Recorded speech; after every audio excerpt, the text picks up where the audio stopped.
ನಿಮ್ಮ ಹಲವಾರು ಪುಸ್ತಕಗಳು ಜನರ ಮನಸ್ಸಿನಲ್ಲಿ ಹೆಂಗೆ ಉಳಿದೋಗಿವೆ ಅಂತ ಹೇಳಿದ್ರೆ, ಕಥೆ ಒಂದು ಆರಂಭ ಮಾಡಿದ್ರೆ ಅಂತ್ಯದವರೆಗೂ ಅವರೇ ಹೇಳ್ಕೊಂಡು ಹೋಗ್ಬಿಡ್ತಾರೆ. ತೇಜೋ ತುಂಗಭದ್ರ ಅತ್ಯಂತ ಜನಪ್ರಿಯ ಹೌದು, ಆದರೆ ನಿಮ್ಮ 35-40 ಪುಸ್ತಕಗಳು ಎಲ್ಲರ ಮನಸ್ಸಿನಲ್ಲಿ ಈಗಾಗಲೇ ಮನಸ್ಸು ಮಾಡಿಬಿಟ್ಟಿವೆ. ಸಣ್ಣ ಕಥೆಯಿಂದ ಆರಂಭಿಸಿದ ನಿಮ್ಮ ಜೀವನ ಇವತ್ತು ಬಂದು ನಿಂತಿರೋದು ರೇಷ್ಮೆ ಬಟ್ಟೆ ಮತ್ತು ಮುಂದುವರೆದ ಭಾಗದಲ್ಲಿ. ಒಂದು ಸಲ ಇತಿಹಾಸದ ಪುಟವನ್ನು ನೆನಪಿಸ್ಕೊಳ್ಳೋದ್ರೆ, ನಿಮ್ಮ ಜೀವನದ ಇತಿಹಾಸದ ಪುಟವನ್ನು ನೆನೆಸ್ಕೊಳ್ಳೋದಾದ್ರೆ ಒಂದು ಸಾಲಲ್ಲಿ ಹೆಂಗೆ ವರ್ಣಿಸ್ತೀರಿ?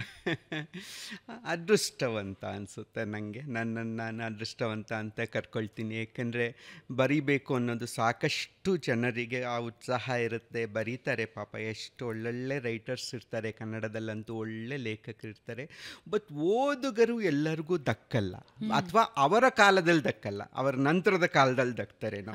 ಬಹುಶಃ ನಂಗನ್ಸುತ್ತೆ ನಮ್ಮ ಬಸವಣ್ಣ ಅವರು 12ನೇ ಶತಮಾನದಲ್ಲಿದ್ದಾಗಿಂತಲೂ ಅವರ ಅಭಿಮಾನಿಗಳು ಇವಾಗ ಜಾಸ್ತಿ ಇದ್ದಾರೆ ಅನಿಸುತ್ತೆ ನನಗೆ. ಆ್ಯಕ್ಚುಲಿ ಅಂದರೆ ಬಸವಣ್ಣ ಅವ್ರು ಅವಾಗ ಬರೆದಿದ್ದಾದ್ರೂ ಅವರ ಕಾಲಕ್ಕಿಂತಲೂ ಇವಾಗಲೇ ಹೆಚ್ಚಿರ್ಬೇಕು ಅವ್ರಿಗೆ ಅಭಿಮಾನಿಗಳು ಅನಿಸುತ್ತೆ ನನಗೆ. ಸೊ ಆ ನಿಟ್ಟಿನಲ್ಲಿ ನನಗೆ ನನ್ನ ಕಾಲಘಟ್ಟದಲ್ಲೇ ನನಗೆ ಅಭಿಮಾನಿಗಳು ಸಿಗ್ತಾ ಇದ್ದಾರೆ ಅನ್ನೋದು ಭಾಳ ಸಂತೋಷ. ಸೊ ಬರವಣಿಗೆ ಒಮ್ಮೊಮ್ಮೆ ಅನ್ನಿಸ್ತಾ ಇರತ್ತೆ ಏನಂದರೆ, ಎಲ್ಲರಲ್ಲೂ ಕತೆಗಳಿರುತ್ತೆ. ಈಗ ನನ್ನೊಬ್ಬನಲ್ಲೇ ಕತೆ ಇದೆ ಅಂತಲ್ಲ, ಪ್ರತಿಯೊಬ್ಬ ವ್ಯಕ್ತಿಯಲ್ಲೂ ಕತೆಗಳಿರುತ್ತೆ. ಅವು ಅತ್ಯಂತ ಒಳ್ಳೆಯ ಕತೆಗಳೇ ಆಗಿರುತ್ತೆ. ಯಾವ ಕತೆಗಳು ಏನಪ್ಪ ಇದು ಸಪ್ಪೆ ಕತೆ ಅನ್ನುವಂಥದ್ದಲ್ಲ, ಅವು ಒಳ್ಳೆಯ ಕತೆಗಳಾಗಿರುತ್ತೆ. ಆದರೆ ಕೆಲವರಿಗೆ ಮಾತ್ರ ಅದನ್ನು ಬರೆದು ದಾಖಲಿಸಿ ಇನ್ನೊಬ್ಬರಿಗೆ ತಲುಪಿಸುವ ಶಕ್ತಿ ಇರುತ್ತೆ. ಆ ನಿಟ್ಟಿನಿಂದ ಒಂದು ರೀತಿಯಿಂದ ಏನೋ ಒಂದು ದೇವರನ್ನು ನಂಬೋದಾದರೆ ಒಂಥರ ವರ ಸಿಕ್ಕಂಗೆ ಅದು ಕತೆಗಾರಿಕೆ ಎನ್ನುವಂಥದ್ದು. ಅದರಿಂದ ಜವಾಬ್ದಾರಿನೂ ಬರುತ್ತೆ, ವರದ ಜೊತೆಯಲ್ಲಿ ಜವಾಬ್ದಾರಿನೂ ಬರುತ್ತೆ. ನಿಯಮಿತವಾಗಿ ಬರಿತಾ ಹೋಗಬೇಕಾಗತ್ತೆ. ನಾವು ಬರಿಬೇಕು, ನಿಲ್ಲಿಸುವಂತಿಲ್ಲ, ಮೈಗಳ್ತನ ಮಾಡುವಂತಿಲ್ಲ, ಮತ್ತು ಉಚಿತವಾದದ್ದನ್ನು ಬರಿಬೇಕು. ಯಾವುದು ಉಚಿತವೋ ಅದನ್ನು ಬರಿಬೇಕು. ಏನೋ ಒಂದು ಶಕ್ತಿ ಇದೆ ಅಂಥೇಳಿ ಅದನ್ನು ದುಷ್ಟತನದಲ್ಲಿ ಬಳಸ್ಕೊಳ್ಳುವಂತೆ ಇಲ್ಲ ನಾವು ಯಾವ ಶಕ್ತಿಯನ್ನು. ಬೇಕೆಂದರೆ ನಾವು ನೋಡಿದ್ದೀವಿ, ರಾಕ್ಷಸರ ಕತೆಗಳೇ ಕೊಟ್ಟಾಗ ಅವರಿಗೂ ಎಲ್ಲ ಶಕ್ತಿಯನ್ನು ಕೊಟ್ಟಿರ್ತಾರೆ, ಆದರೆ ಅದನ್ನು ದುಷ್ಟತನದಲ್ಲಿ ಬಳಸ್ಕೊಳ್ಳುವ ಕಾರಣಕ್ಕಾಗಿ ಅದು ಉಪಯೋಗ ಇಲ್ಲದೆ ಆಗುತ್ತೆ ಸಮಾಜಕ್ಕೆ. ಹಾಗೆ ನಮಗೆ ಇವಾಗ ಕತೆಗಾರಿಕೆ ಬರೆಯೋ ಶಕ್ತಿ ಬಂದಿದೆ ಅಂದರೆ ಅದನ್ನು ನಾವು ಒಳಿತಿಗಾಗಿ ಬಳಸ್ಕೋಬೇಕು, ಅಕ್ಷರವನ್ನು ಒಳಿತಿಗಾಗಿ ಬಳಸ್ಕೋಬೇಕು ಅಂತ ಜವಾಬ್ದಾರಿನೂ ಇರುತ್ತೆ. ಸೊ ಬರೆಯೋದು ಅಂದರೆ ಸಂತೋಷ ಆಗುತ್ತೆ. ಓದುಗರು ನಮ್ಮನ್ನು ಪ್ರೀತಿಯಿಂದ ಅಲ್ಲಿ ಯಾವ ಆಮಿಷಗಳೂ ಇಲ್ಲ. ಏನು ನಾನೇನೋ ಕೊಡ್ತೀನಪ್ಪ ಅವರಿಗೆ, ನನ್ನ ಆಸ್ತಿಯಲ್ಲೊಂದು ಪಾಲು ಕೊಡ್ತೀನಪ್ಪ ಅನ್ನುವಂಥದ್ದು ಇಲ್ಲ. ಸುಮ್ಮನೆ ಅದು ಪ್ರೀತಿ, ಅದು ನಮ್ಮ ಪುಸ್ತಕ ಓದಿದ್ವಿ, ನನಗೆ ಒಳ್ಳೆ ಮನಸ್ಸು ಖುಷಿ ಆಯಿತು ಅಂತ ಆ ಪ್ರೀತಿಯನ್ನು ನಮ್ಮ ಜೊತೆಯಲ್ಲಿ ಹಂಚ್ಕೊಳ್ತಾರಲ್ಲ.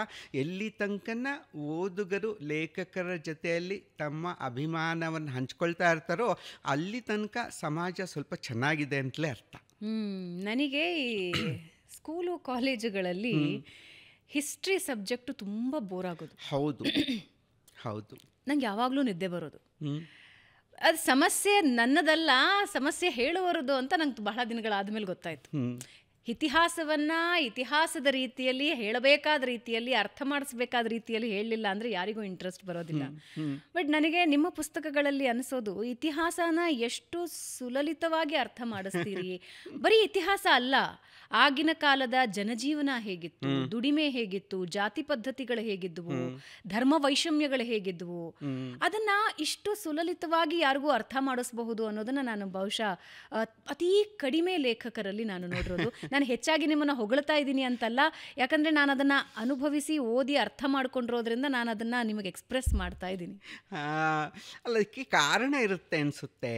ಏನಂದರೆ ಅದಕ್ಕೆ ನನ್ನ ವೃತ್ತಿ ಹಿನ್ನೆಲೆ ಕಾರಣ. ನಾನು ಇಂಜಿನಿಯರ್, ನಾನು ಅಲ್ವಾ.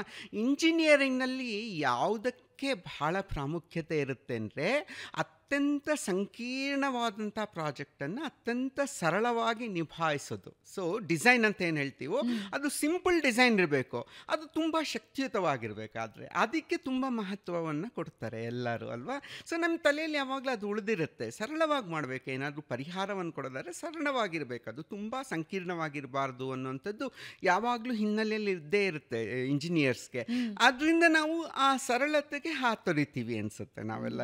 ಇಂಜಿನಿಯರ್ಸ್ ಎಲ್ಲ ಬಹುತೇಕರು ಹಾಗೆ ಇರ್ತಾರೆ. ಸೊ ಆ ಸರಳತೆಗೆ ಹಾತೊರೆದು ಎಂಥ ಸಂಕೀರ್ಣವಾದ್ರೂ ಅದನ್ನು ಹ್ಯಾಂಡಲ್ ಮಾಡ್ಬೋದು, ಅದನ್ನ ಹ್ಯಾಂಡಲ್ ಮಾಡ್ಬೋದು. ಬಟ್ ಒಂದೆಲ್ಲೋ ಒಂದು ಹಂತದಲ್ಲಿ ನೀವು ಹೇಳ್ತಾ ಇದ್ದೀರಲ್ಲ, ಆಂಥ್ರೋಪಾಲಜಿ ಡೀಟೇಲ್ಸ್ ಹೇಳ್ತಾ ಇದ್ದೀರ, ಅಂದರೆ ಅಲ್ಲಿಯ ಧರ್ಮ, ಅಲ್ಲಿಯ ಇದು ಊಟ ಉಡುಗೆ ಎಲ್ಲವೂ ಇದಕ್ಕೆ ಮಾನವಶಾಸ್ತ್ರೀಯ ಅಧ್ಯಯನ ಅಂತಾರೆ, ಆಂಥ್ರೋಪಾಲಜಿ ಅಂತಾರೆ. ನಾವೇನು ಮಾಡ್ತೀನಿ ಅಂದರೆ, ನಾನು ಆ ಕಾಲಘಟ್ಟದ ಆಂಥ್ರೋಪಾಲಜಿನೇ ಅಧ್ಯಯನ ಮಾಡ್ಕೊಂಡು ಬಂದಿರ್ತೀನಿ ನಾನು ಎಲ್ಲವನ್ನು. ಸಣ್ಣ ಸಣ್ಣ ವಿವರಗಳು, ಮತ್ತು ಎಷ್ಟು ಸಣ್ಣ ವಿವರಗಳು ಬೇಕಾಗತ್ತೆ ಅಂದರೆ ಅಷ್ಟು ಸಣ್ಣ ವಿವರಗಳು ಅಧ್ಯಯನ ಮಾಡಿಕೊಂಡು ಬರೆದಿರ್ತೀನಿ ನಾನು. ಅದರಿಂದ ನಿಮಗೆ ಅವೆಲ್ಲ ದಕ್ಕಿದಂತೆ ಅನಿಸುತ್ತೆ ಅಂದ್ಕೊಳ್ತೀನಿ. ನನಗೆ ಇತ್ತೀಚಿನ ದಿನಗಳಲ್ಲಿ ಹಿಂಗೆ ಪಾಡ್ಕಾಸ್ಟ್ ಮಾಡುವಾಗ ಬಹಳಷ್ಟು ಅತಿಥಿಗಳನ್ನು ಭೇಟಿಯಾದಾಗ ನನಗೆ ಅನಿಸ್ತಿರೋದು, ಇಂಜಿನಿಯರ್ಸ್ ಯಾವ ಪ್ರೊಫೆಷನಿಗೆ ಹೋದ್ರು ಅಥವಾ ಯಾವ ಪ್ಯಾಷನ್ಗೆ ಹೋದ್ರು ಅಲ್ಲಿ ಮುಳುಗಿ ಎದ್ದು ಬಿಡ್ತಾರೆ ಅಂತ ಅನ್ನಿಸ್ತಾ ಇದೆ. ಎಲ್ಲರೂ ಸಿನಿಮಾ ಫೀಲ್ಡ್ಗೆ ಹೋಗ್ತಿದ್ದಾರೆ ಬಿಡಿ, ಇಂಜಿನಿಯರ್ಸ್ ಎಲ್ಲ. ಯಾರೋ ಹೇಳ್ತಾ ಇದ್ರಪ್ಪ, ನಮ್ಮ ಇದಿದೆಯಲ್ಲ ವಿಶ್ವೇಶ್ವರಯ್ಯ ಟೆಕ್ನಿಕಲ್ ಇನ್ಸ್ಟಿಟ್ಯೂಟ್ ಇದೆಯಲ್ಲ, it's A centre for Kannada film industry ಅಂತ, ಟ್ರೈನಿಂಗ್ ಕನ್ನಡ ಫಿಲ್ಮ್ ಸ್ಟಾರ್ಸ್ ಅಂತ. ಅಂದರೆ ಇದ್ದು ಬಂದು ಇಂಜಿನಿಯರ್ಸ್ ಎಲ್ಲ ಅಲ್ಲಿ ಹೋಗ್ತಾ ಇದ್ದಾರೆ ಇವಾಗ. ಅಂದರೆ ಬಹುಶಃ ಈ ನಮ್ಮ ವಿದ್ಯಾಭ್ಯಾಸ ಅನ್ನೋದು ಹೇಗೆ ಅನಿಸುತ್ತೆ ಅಂತಂದರೆ, ನೀವು ಈ ಮದುವೆ ಮನೆಗಳಿಗೆ ಹೋದರೆ ಏನು ಮಾಡ್ತಾರೆ, ಮದುವೆ ಮನೆಯಲ್ಲಿ ಎಲ್ಲವನ್ನು ಚೂರು ಚೂರು ಚೂರು ಚೂರು ಚೂರು ಚೂರು ಬಡಿಸ್ತಾರೆ, ಯಾವುದನ್ನು ಜಾಸ್ತಿ ಬಡಿಸಲ್ಲ ಶುರುವಿನಲ್ಲಿ ಅಲ್ವಾ. ಆಮೇಲೆ ಏನು ಮಾಡ್ತೀರಾ ನೀವು ತಿನ್ನೋದಕ್ಕೆ ಶುರು ಮಾಡಿದ ಮೇಲೆ ಎಲ್ಲವೂ ಎರಡನೇ ಸಲ ಬರುತ್ತೆ. ನಿಮಗೆ ಯಾವುದು ರುಚಿ ಅನಿಸುತ್ತೋ ಅದನ್ನೇ ಎರಡನೇ ಸಲ ಹಾಕಿಸ್ಕೊಳ್ಳಿ ಅಂತ. ಸೊ ನಮ್ಮ ವಿದ್ಯಾಭ್ಯಾಸನೂ ಹಾಗೆ ತೊಗೊಳ್ಬೇಕು ನಾವೆಲ್ಲರೂ. ಅದು ಮೆನು ಇದ್ದಂಗೆ, ಅದು ನಮಗೆ ಊಟದ ಮೆನು ಇದ್ದಂಗೆ. ಸೊ ಎಲ್ಲವನ್ನು ಬಡಿಸ್ತಾ ಇರ್ತಾರೆ ನಮಗೆ. ಅಂದರೆ ನಿಮ್ಮ ಮ್ಯಾಥಮೆಟಿಕ್ಸ್ ತೋರಿಸ್ಕೊಟ್ಟಿರ್ತಾರೆ ಹೆಂಗಿರುತ್ತೆ ಅಂತ, ಹಿಸ್ಟ್ರಿ ಹೆಂಗಿರುತ್ತೆ ಅಂತ ತೋರಿಸ್ಕೊಟ್ಟಿರ್ತಾರೆ, ವಿಜ್ಞಾನ ಸೈನ್ಸ್ ಹೆಂಗಿರುತ್ತೆ ಅಂತ ತೋರಿಸ್ಕೊಟ್ಟಿರ್ತಾರೆ, ಭಾಷೆ ಹೆಂಗಿರುತ್ತೆ ಎಲ್ಲವನ್ನು ತೋರಿಸ್ಕೊಟ್ಟಿರ್ತಾರೆ. ನಿಮ್ಮದು ವಿದ್ಯಾಭ್ಯಾಸ ಎಲ್ಲ ಮುಗಿದ ಮೇಲೆ ನಿಮಗೆ ಯಾವುದೋ ಒಂದು ರುಚಿಸುತ್ತೆ, ಅಪ್ಪ ಇದು ಬೇಕು ನನಗೆ, ಇದು ಭಾಳ ರುಚಿಕಟ್ಟಾಗಿದೆ, ಇದನ್ನು ನಾನು ಮುಂದುವರಿತೀನಿ ಅಂತಂದರೆ ಅದನ್ನು ಎಷ್ಟು ಬೇಕೋ ಅಷ್ಟು ಸಲ ಹಾಕಿಸ್ಕೊಳ್ಳೋದು ಅಂತ. ಹಾಗೆ ಬಹುಶಃ ವಿದ್ಯಾಭ್ಯಾಸಕ್ಕೆ ನಾವು ಓದಿದ ಒಂದು ಏನು ಡಿಗ್ರಿ ಇರುತ್ತೋ, ನಾವೇನು ಇದರಲ್ಲಿ ಪ್ರವೀಣರಾಗಿರ್ತೋ ಅದರಲ್ಲೇ ಮುಂದುವರಿಬೇಕು ಅನ್ನುವಂಥ ಹಠ ಬೇಡ. ಯಾಕಂದರೆ ನಮಗೆ ಅಂದರೆ ಇವಾಗ ನಮ್ಮ ವೃತ್ತಿಯನ್ನು ಆಯ್ಕೆ ಮಾಡ್ಕೊಳ್ಳಿದ್ದೆಯಲ್ಲ, ಇದು ಬಹಳ ಚಾಲೆಂಜ್ ಇದು. ಸೊ ಎರಡು ಸಂಗತಿಗಳು ಬರುತ್ತೆ. ಒಂದು ವೃತ್ತಿ ಏನಾಗುತ್ತೆ ಅಂತಂದರೆ ನಮಗೆ ಹಣವನ್ನೂ ತಂದುಕೊಡ್ಬೇಕು, ನಮ್ಮ ಬದುಕಿಗೆ ಜೀವಿಸೋದಕ್ಕೆ ಹಣವನ್ನೂ ತಂದುಕೊಡ್ಬೇಕು, ಮತ್ತು ನಮಗೆ ಸಂತೋಷವನ್ನು ತಂದುಕೊಡ್ಬೇಕು. ಇವೆರಡು ಸನ್ಸಲ್ಲ, ಸಾಮಾನ್ಯವಾಗಿ ಇವೆರಡು ಇದಾಗಲ್ಲ. ಬಹುತೇಕರ ಸಮಸ್ಯೆ ಇದೆ, ಇವೆರಡು ಸನ್ಸಲ್ಲ ಅನ್ನೋದೇ ಸಮಸ್ಯೆ ಆಗ್ತಿರುತ್ತಲ್ಲ. ಆದ್ದರಿಂದಾಗಿ ಯಾವುದೋ ಒಂದು ಸಣ್ಣ ರೀತಿಯಲ್ಲನ್ನು ನನಗೆ ರುಚಿಯಾದ ಸಂಗತಿಯನ್ನು ನಾನು ಮಾಡ್ತಾ ಹೋಗ್ತೀನಪ್ಪ ಅಂತೇಳಿ ಹೊರಡಬೇಕಾಗುತ್ತೆ ಮನುಷ್ಯ. ಹಣದ ಹಿಂದೆ ಹೆಚ್ಚಿಗೆ ಬೀಳದೆ ಆ ನಿಟ್ಟಿನಲ್ಲಿ ಹೋಗಬೇಕಾಗತ್ತೆ ಅಂತ ಹೇಳಿ ಅನಿಸುತ್ತೆ ನನಗೆ.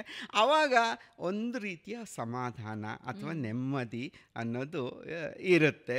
ಸೊ ನಂಗೆ ಹಾಗೆ ನಾನೇನು ಇದ್ದಕ್ಕಿದ್ದಂತೆ ನನ್ನ ಬರವಣಿಗೆಗೆ ಮುಳುಗಿ ಹೋಗಲಿಲ್ಲ. ನಾನು ಸುಮಾರು 20 ವರ್ಷಗಳ ಕಾಲ ನಾನು ಸಾಫ್ಟ್ವೇರ್ ಇಂಜಿನಿಯರಾಗಿ ಕೆಲಸ ಮಾಡಿದ್ದೀನಿ. ನಾನು ಮಾಡಿ ನನ್ನ ಬದುಕು ಒಂದು ಭದ್ರವಾಗಿದೆ, ಇನ್ನು ಯಾವುದೇ ಸಮಸ್ಯೆ ಇಲ್ಲ ನಂಗೆ. ಆರ್ಥಿಕ ಪರ್ಫೆಕ್ಟ್ ಲೈಫ್ ಅಂತ ಯಾರೇನು ಎಕ್ಸ್ಪೆಕ್ಟ್ ಮಾಡ್ತಾರಲ್ಲ, ವಸುಧೇಂದ್ರ ಅವರ ಬರವಣಿಗೆಗೆ ಮುಂಚೆ ಒಂದು ಪರ್ಫೆಕ್ಟ್ ಲೈಫ್ ಇತ್ತು. ಅಂದರೆ ಈಗಿನ ಯುವ ಜನರು ಏನೇನು ಬಯಸ್ತಾ ಇದ್ದಾರೋ, ಒಳ್ಳೆ ಕೆಲಸ, ವಿದೇಶದಲ್ಲಿ ಓಡಾಟ ಎಲ್ಲವೂ ವಸುಧೇಂದ್ರ ಅವರು ಪಡೆದುಕೊಂಡಿದ್ರು ಶ್ರಮದಿಂದ. ಅದಾದ ಮೇಲೆ ಅವರು ಬರವಣಿಗೆ ಕಡೆ ಸಾರಿ ಡಿಸ್ಟರ್ಬ್ ಮಾಡ್ತಿದ್ರು.